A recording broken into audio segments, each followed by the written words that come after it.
Chandrababu Naidu ji, RC Khuntia जी, उत्तम रेड्डी जी, भाटी जी, L Ramana जी, हनुमंत राव जी, मारी शशिधर रेड्डी जी, अंजन कुमार यादव जी, बोस राजू जी, कोदन राम जी, हमारे कैंडिडेट्स, गठबंधन के कैंडिडेट्स वेंकटेश गौड जी, गणेश्वर मुदिराज जी, दिलीप कुमार जी, अनिल यादव जी, सब पार्टियों के हमारे कार्यकर्ता, भाइयों और बहनों, प्रेस के हमारे मित्रों, आप सबका यहां दिल से बहुत बहुत स्वागत, नमस्कार। मैं इसको थोड़ा घुमा देंगे। हाँ बस। सबसे पहले मैं चंद्रबाबू नायडू जी का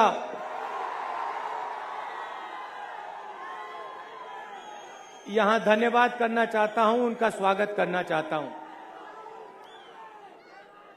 और जैसे उन्होंने कहा, हैदराबाद का नाम जो बना है, पूरी दुनिया में आपका शहर जाना जाता है। वो काम चंद्रबाबू नायडू जी ने और कांग्रेस पार्टी ने मिलकर किया है। जरूर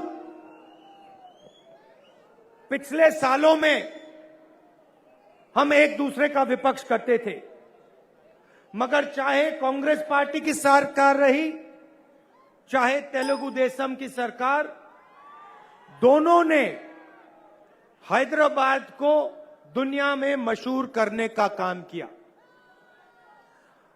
ये जो आपका शहर है, ये मामूली शहर नहीं है। अमेरिका के राष्ट्रपति ने कहा कि अमेरिका का 21वीं सदी में सिर्फ चाइना और हिंदुस्तान मुकाबला कर सकता है। अब देखिए,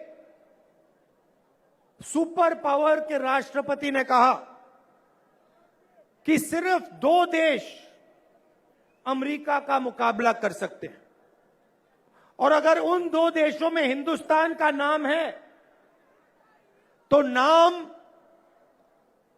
हैदराबाद के कारण, बेंगलोर के कारण नाम बना है। और ये जो आपका शहर है, ये किसी एक व्यक्ति का नहीं है, ये किसी एक जात का नहीं है, ये किसी एक धर्म का नहीं है, ये सबका शहर है। इसके दरवाजे सबके लिए खुले रहते हैं। इस शहर में लोग प्यार से रहते हैं, भाईचारे से रहते हैं, एक साथ मिलकर इस शहर को आगे बढ़ाने का काम करते हैं। इसकी अगर सक्सेस हुई है, अगर ये पूरी दुनिया में मशहूर हुआ है, तो इसका कारण ये भाईचारा है, एकता है। अब देश में इस एकता को नरेंद्र मोदी जी तोड़ने में लगे हुए हैं। जहां भी वो जाते हैं, किसी ना किसी की बुराई करते हैं, एक धर्म को दूसरे धर्म से लड़ाते हैं, एक जात को दूसरी जात से लड़ाते हैं, एक प्रदेश को दूसरे प्रदेश से लड़ाते हैं, नफरत फैलाने का काम करते हैं। आप याद रखिए, और यहां जो तेलुगु देशम के कार्यकर्ता हैं, आप एक बात याद रखिए, जब नायडू जी 2004 में चुनाव हारे थे, तो मैंने उनके बारे में बोला था कि चुनाव जरूर हारे हैं, मगर इन्होंने हैदराबाद के लिए और अपने प्रदेश के लिए जबरदस्त काम किया है, और इनकी बुराई नहीं करी जानी चाहिए। तो उस समय 2004 में हम विपक्ष में थे, मगर जो इन्होंने किया था, जो सच्चाई थी, उस सच्चाई को हमने भी माना था। तो जरूर विपक्ष का रिश्ता था, मगर इज्जत का भी रिश्ता था। अब आप देखिए, जिस तेजी से हैदराबाद आगे बढ़ रहा था, जो आपका नाम मशहूर हुआ, उसमें रुकावट आ गई। केसीआर जी ने जिस प्रकार से हैदराबाद को आगे बढ़ाना था, जिस प्रकार से उन्होंने हैदराबाद के लिए काम करना चाहिए था,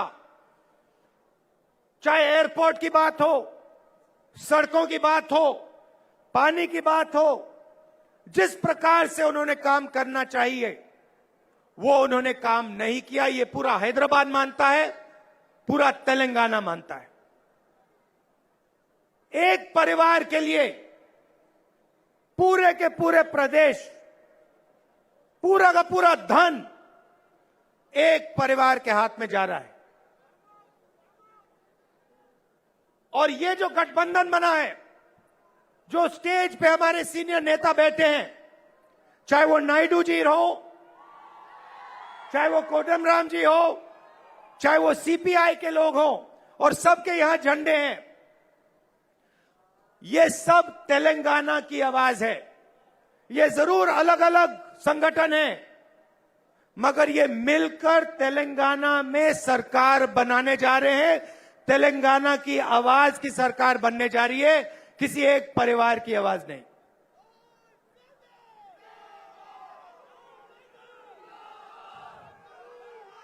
अब देखिए, दिल्ली में नरेंद्र मोदी जी हिंदुस्तान के सब इंस्टीट्यूशंस पर आक्रमण कर रहे हैं।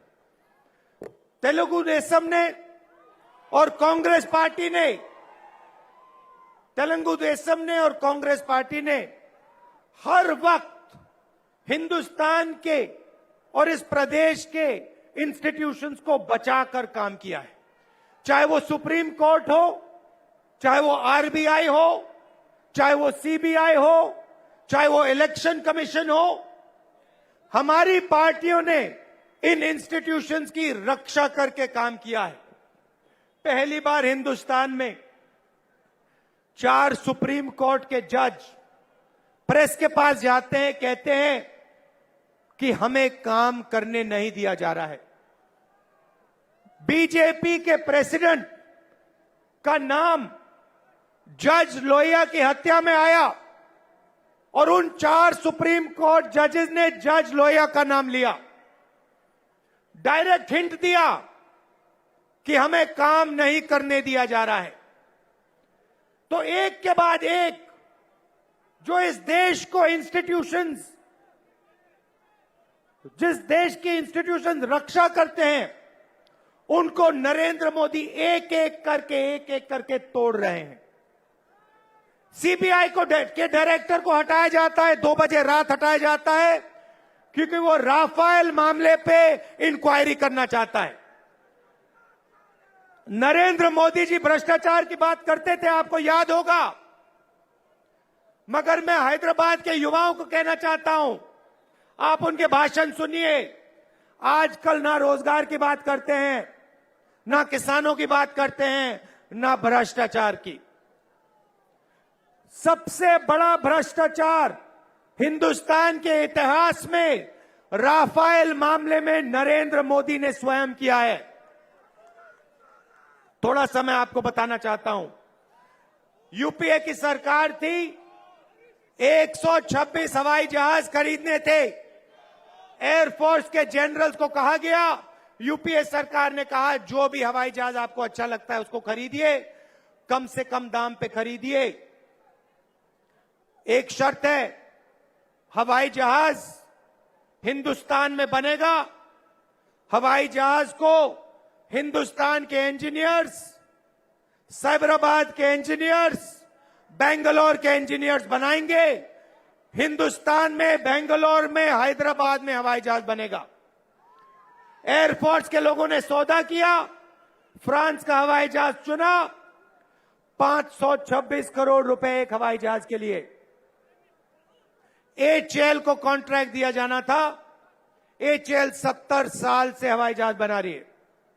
नरेंद्र मोदी जी प्रधानमंत्री बने उन्होंने पहला काम HAL से कॉन्ट्रैक्ट छीनने का किया। हिंदुस्तान के प्रधानमंत्री फ्रांस जाते हैं, उनके साथ डेलीगेशन में अनिल अंबानी जाता है। फ्रांस का राष्ट्रपति कहता है, भाई और बहनों, फ्रांस का राष्ट्रपति कहता है कि हमें हिंदुस्तान के प्रधानमंत्री ने साफ बता दिया था 526 करोड़ का हवाई जहाज नहीं खरीदा जाएगा, 1600 करोड़ रुपए हिंदुस्तान की सरकार देगी, HAL को कॉन्ट्रैक्ट नहीं दिया जाएगा, अनिल अंबानी को कॉन्ट्रैक्ट देना पड़ेगा, और बेंगलोर में, साइबराबाद में हवाई जहाज नहीं बनेगा, फ्रांस में हवाई जहाज बनेगा। भाइयों और बहनों, हैदराबाद और तेलंगाना के युवाओं, आपको रोजगार नहीं दिया जाता, आपसे रोजगार छीना जाता है। स्वयं नरेंद्र मोदी ने आपसे रोजगार छीना, अनिल अंबानी को कॉन्ट्रैक्ट दिया, और भाइयों और बहनों, 30,000 करोड़ रुपए का फायदा नरेंद्र मोदी ने अनिल अंबानी को दिया। आपका पैसा उसके जेब में 30,000 करोड़ रुपए डाला है। अब देखिए, पहले नारा चलता था, अच्छे दिन आएंगे। मोदी जी कहते थे अच्छे दिन, जनता कहती थी आएंगे। अब नया नारा चला है, देखिए, चौकीदार चौकीदार चौकीदार। ये देखिए, 4 साल में अच्छे दिन आएंगे से चौकीदार चोर है नारा बन गया है। अब चौकीदार चोर के साथ कौन खड़ा है? तेलंगाना के चीफ मिनिस्टर खड़े हुए हैं।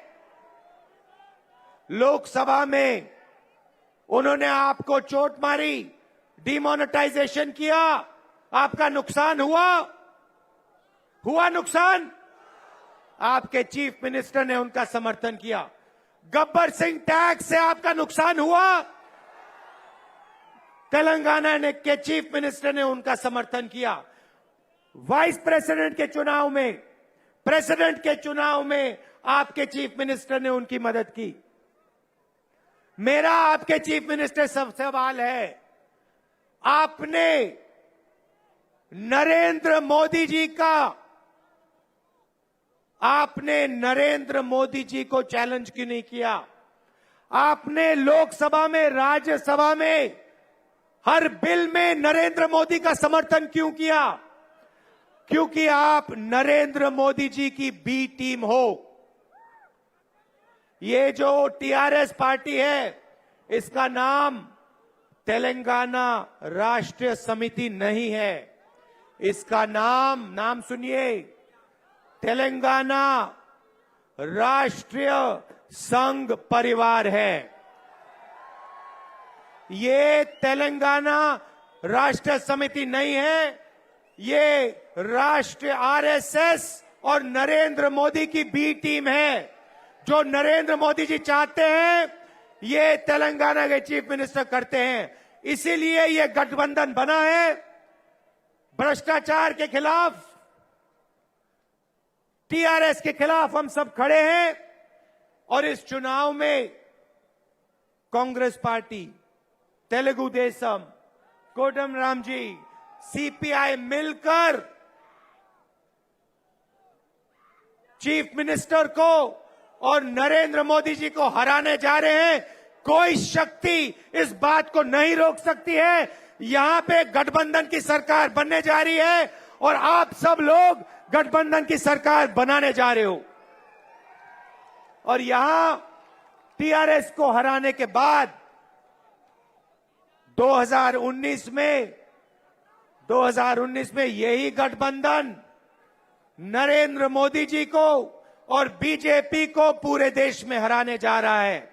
आप देख लेना, राजस्थान में चुनाव हुआ, मध्य प्रदेश में चुनाव हुआ, तेलंगाना, सब जगह, छत्तीसगढ़ में चुनाव हो रहा है। आप देख लेना, यहां पे गठबंधन जीतेगा। राजस्थान, मध्य प्रदेश, छत्तीसगढ़, मिजोरम में कांग्रेस पार्टी जीतने जा रही है, और उसके बाद 2019 में नरेंद्र मोदी जी को हराएंगे। अब जैसे नायडू जी ने बोला, एक तरफ नरेंद्र मोदी जी और दूसरी तरफ कांग्रेस पार्टी, तेलुगु देशम और देश के बाकी सब विपक्ष के पार्टी। टीआरएस के चीफ मिनिस्टर को सिर्फ यह जवाब देना है, क्या वो बीजेपी की बी टीम है, हां या ना? और अगर वो बीजेपी की बी टीम है, नहीं है, तो फिर उन्होंने डिमोनेटाइजेशन में, गब्बर सिंह टैक्स में, राष्ट्रपति के इलेक्शन में, वाइस प्रेसिडेंट के इलेक्शन में नरेंद्र मोदी का समर्थन क्यों किया? क्योंकि वो चाहते हैं कि नरेंद्र मोदी जी प्रधानमंत्री बने रहें, दिल्ली में उनकी सरकार हो और यहां टीआरएस की सरकार हो। दिल्ली में हम नरेंद्र मोदी जी को हरा रहे हैं, हराएंगे। पूरा विपक्ष एक साथ खड़ा हो गया है। तेलुगु देशम, हम, सीपीआई एक साथ खड़े होकर उनको हराने जा रहे हैं और यहां पे हमारी सरकार बनने जा रही है। कोई शक्ति इसको नहीं रोक सकती। यहां पे जो हमारे कार्यकर्ता हैं, कांग्रेस पार्टी के कार्यकर्ता, टीडीपी के कार्यकर्ता, सीपीआई के कार्यकर्ता, कोदंडराम जी की पार्टी के कार्यकर्ता, मिलकर लड़ना है, एक साथ खड़े होके। यहां पे अलग अलग पार्टी के कैंडिडेट्स हैं, मगर ये सब हमारे कैंडिडेट्स हैं। कांग्रेस के कार्यकर्ताओं से कहना चाहता हूं, चाहे वो टीडीपी के कैंडिडेट हो, चाहे वो टीजेएस के कैंडिडेट हो, चाहे वो कांग्रेस पार्टी के कैंडिडेट हो, सब हमारे कैंडिडेट्स हैं। मिलकर सबको जिताना है, एक साथ लड़ना है और यहां पे गठबंधन की सरकार बनानी है। आप सबका दिल से बहुत बहुत धन्यवाद। तेलंगाना के युवाओं, आपसे मैं कहना चाहता हूं, तेलंगाना के किसानों से मैं कहना चाहता हूं, जो वायदा रोजगार का इन्होंने आपसे किया था, उस वायदे को इन्होंने तोड़ा। जो कर्जा माफी की बात इन्होंने तेलंगाना के किसानों से की, वो वायदा तोड़ा था। कांग्रेस पार्टी की गठबंधन की सरकार आएगी, यहां पे हम किसानों का कर्जा माफ करेंगे और युवाओं को रोजगार देने का काम करेंगे। और जो वायदा आपका पूरा नहीं हुआ, तेलंगाना का नया सपने का वायदा, वो हम पूरा करके आपको दिखाएंगे। आप सबको दिल से बहुत बहुत धन्यवाद। नमस्कार, जय हिंद, जय Telangana. Vote of thanks, MN Sinvas City Televison President.